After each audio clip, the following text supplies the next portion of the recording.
যে কেউ যে কোনো সময় পরিবর্তন হতে পারে, কারণ মানুষের স্বার্থ ফুরিয়ে গেলে মানুষের আসল রূপটা যে কোনো সময়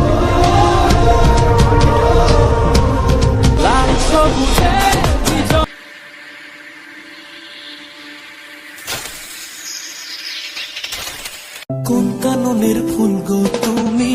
কোন আকাশের চাঁদ গো তুমি, কোন